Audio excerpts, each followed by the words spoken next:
आज जो अधिकार की बात करेंगे वो अधिकार है माँ का अधिकार, और वो भी माँ का अधिकार जो है वो भी संपत्ति में। यानी कह सकते हैं संपत्ति क्या होगा, जमीन हो सकता है, मकान हो सकता है, यानी घर में रखा हुआ सोना हो सकता है, या कोई भी पैसा है, बैंक में है, जमा है, जो भी हो, आखिर इस माँ का अधिकार क्या होगा, वो भी संपत्ति में। अब ये माँ का अधिकार जो है इसमें बहुत सारे कंडीशन हो सकते हैं। संपत्ति जो है वो भी अलग अलग हो सकता है। अगर संपत्ति की बात करें तो ये संपत्ति पैतृक भी हो सकता है, ये संपत्ति अर्जित भी हो सकता है। अब लेकिन माँ का जो अधिकार है, माँ का अधिकार की बात कर रहे हैं, माँ के संपत्ति में आपके अधिकार की बात नहीं कर रहे हैं। यहां पर आखिर जो माँ है, घर में जो आपकी माँ है, उनका क्या अधिकार है। तो देखें, सबसे पहला जो एक तरह से अधिकार की बात आती है कि जो माँ है, ठीक है। अब माँ की बात कर रहे हैं तो माँ का जो अधिकार होगा किसकी संपत्ति में, तो माँ का अधिकार यहां पर अधिकार वो भी किसका संपत्ति, बेटा के संपत्ति में, ठीक है। अगर बेटा है, इनका ये देख रहे हैं बेटा है, इनका संपत्ति में अधिकार की जब बात आएगी तो देखें किसी कारणवश, ऐसा होना नहीं चाहिए लेकिन अगर किसी के साथ होता है, ठीक है, कि माँ है और उनके किसी कारणवश जो उनके बेटे की मृत्यु हो जाती है, कोई है ना, ऐसा होना नहीं चाहिए, लेकिन अगर हो जाता है तो क्या ये माँ का कोई अब अधिकार नहीं होगा। तो ये हमारा कानून क्या कहता है, हमारा कानून अब यहां पर ये कहता है कि अगर जो बेटा है, बेटे की मृत्यु हो गई, अब यहां पर बेटा का ये जो है एक तरह से यहां आप कह सकते ये इनकी पत्नी है, ये इनकी बेटी नहीं है, ये पत्नी है, और ये माँ है, ये माँ है और ये पत्नी है, और इनके बच्चे भी हैं, इनके बेटे भी हैं और इनकी बेटी भी है। तो अब हमारा कानून क्या कहता है कि अगर माँ एक तरह से है, पत्नी है और बेटे की मृत्यु हो जाती है तो उत्तराधिकारी के तौर पर यहां पर माँ भी उत्तराधिकारी होगी, पत्नी भी उत्तराधिकारी होगी, और उसके साथ साथ जो बच्चे हैं, है ना, बच्चे हैं वो भी उत्तराधिकारी होंगे।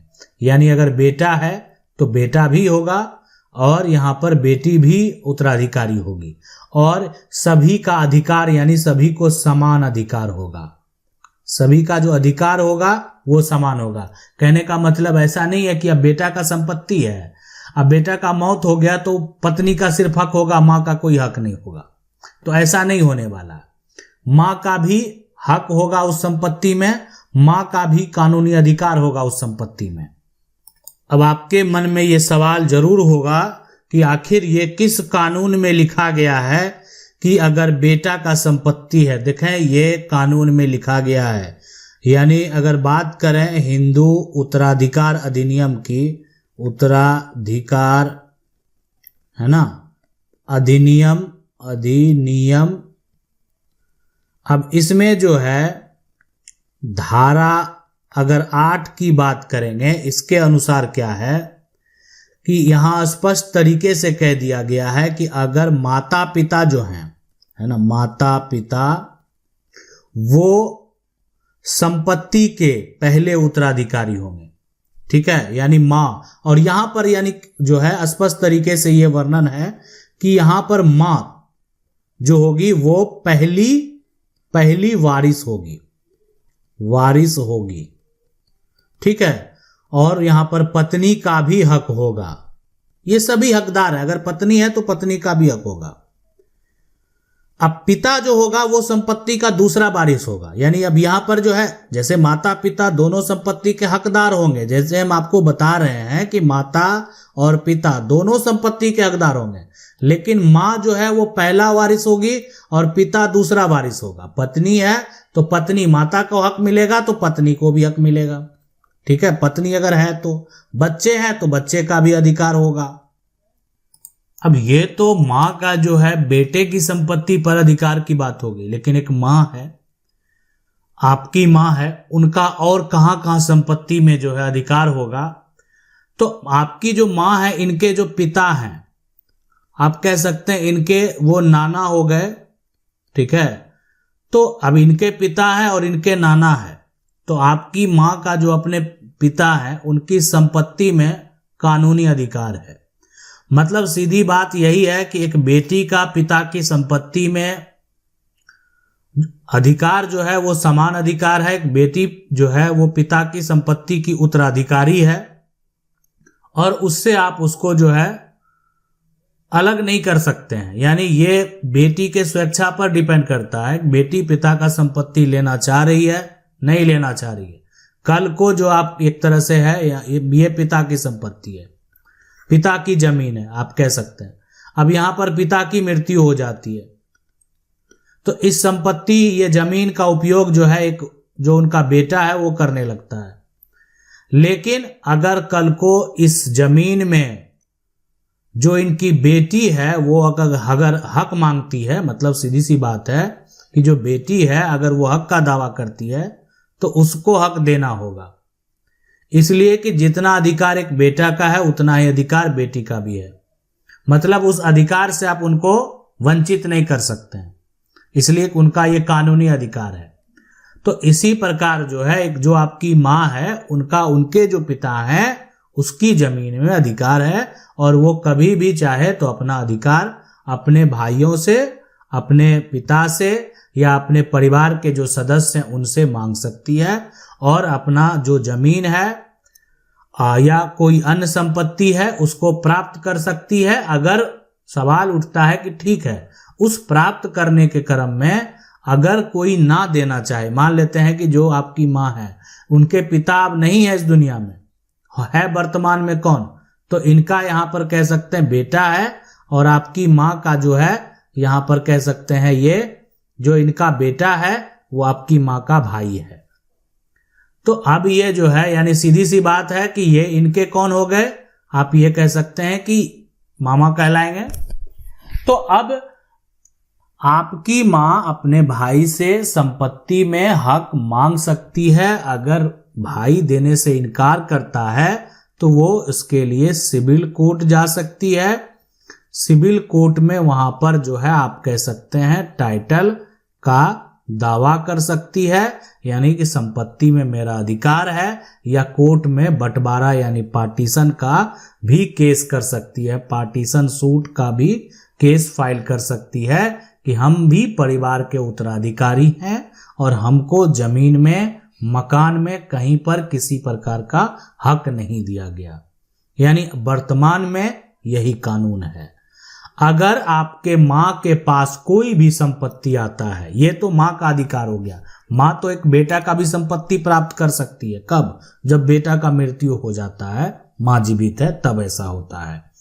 लेकिन माँ के अगर आपके जो माँ है उनके पिता की अगर मृत्यु हो जाती है तो वो अपने जो उनका मायका है वहां से भी संपत्ति प्राप्त कर सकती है, उसमें भी किसी प्रकार का कोई भी रोक नहीं लगा सकता है।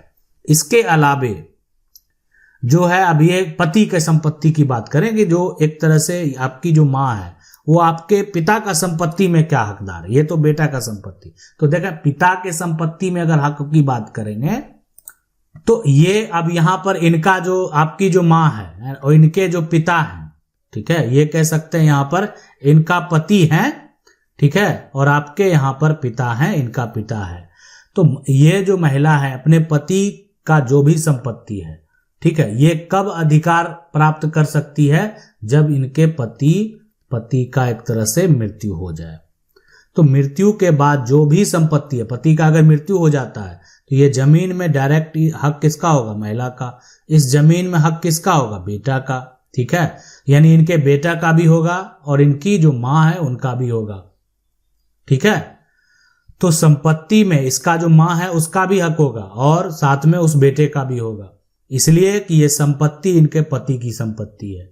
अब बहुत बार क्या होता है कि मान लेते हैं पति का जो संपत्ति है वो संपत्ति पैतृक नहीं है, पैतृक नहीं है, संपत्ति क्या है, अर्जित है। यानी संपत्ति जो है वो पति के द्वारा खरीदा गया, लेकिन खरीदा गया तो उसमें दस्तावेज जो तैयार किया गया उसमें बहुत लोग नॉमिनी मेंशन कर देते हैं कि मेरे मृत्यु के बाद इस संपत्ति का हक सिर्फ मतलब एक हकदार होगा, वो मेरी पत्नी है। तो उस केस में क्या होगा कि अगर जो ये व्यक्ति है ना, इनके जो पति हैं, उनकी अगर मृत्यु हो जाती है तो उस केस में जो संपत्ति है वो सिर्फ मां को प्राप्त होगा, यानी उनकी पत्नी को प्राप्त होगा, इसलिए कि संपत्ति अर्जित है।